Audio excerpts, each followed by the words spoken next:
अस्सलाम वालेकुम। इस वीडियो में हम बात करेंगे एक बहुत ही कॉमन प्रॉब्लम के बारे में, बट बहुत ही पेनफुल प्रॉब्लम के बारे में, जिसका नाम है इनग्रोन टोनेल। आपके जो अंगूठे का नाखून है वो जिल्द के अंदर की तरफ मुड़ जाता है, जिसे मेडिकल टर्म में ओनिकोक्रिप्टोसिस भी कहते हैं।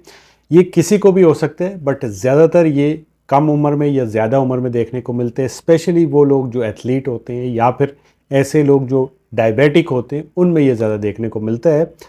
इसकी अगर हम वजूहात की बात करें तो इसकी पहली वजह हो सकती है आप अपने जो नेल्स हैं उनको प्रॉपरली ट्रिम नहीं करते, स्ट्रेट ट्रिम नहीं करती, या बहुत शॉर्ट ट्रिम कर देते हैं, जिसकी वजह से नेल की जो एजेस होती हैं वो स्किन के अंदर चली जाती है और वहाँ पे इन्फ्लामेशन करती हैं।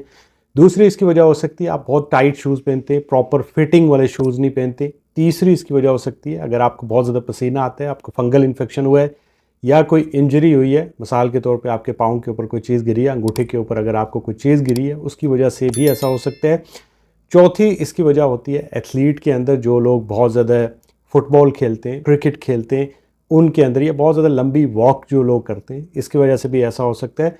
पाँचवीं वजह ख़वातीन के अंदर जो हाई हील्स पहनती हैं उसकी वजह से ऐसा हो सकता है। इसके अलावा चंद मेडिसिन भी होती है, जैसे कोई साइक्लोस्पोरिन ले रहा है, इम्यून सप्रेजेंट ले रहा है, या फिर जो है वो आप रेटिनॉइड्स ले रहे हैं, तो इनकी वजह से भी ऐसा हो सकता है।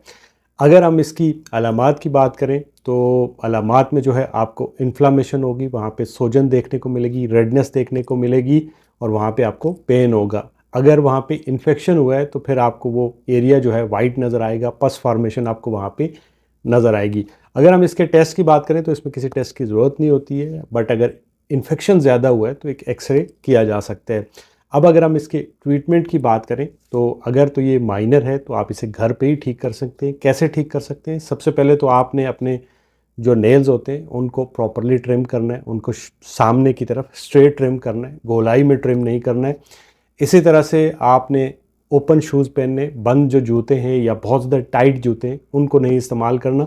इसी तरह से हाई हील को अवॉइड करना है। इसके बाद आपने अपने पाँव को 10-10 मिनट के लिए सुबह और शाम नीम गर्म पानी में थोड़ा सा आपने नमक डाल के डुबोना है, और उसके बाद जब आपकी स्किन थोड़ी सी नरम हो जाए तो किसी भी ट्वीज़र की मदद से आपने थोड़े से नेल की जो एजेस होती हैं उनको उठाना है, और नीचे आपने थोड़ी सी कॉटन डाल देनी है, जिसकी वजह से आपके नेल और स्किन के दरमियान में थोड़ा सा गैप आ जाएगा, थोड़ा सा फासला आ जाएगा, जिसकी वजह से प्रेशर नहीं बनेगा और आपका जो इनग्रोन टोनेल है ये ठीक हो जाएगा।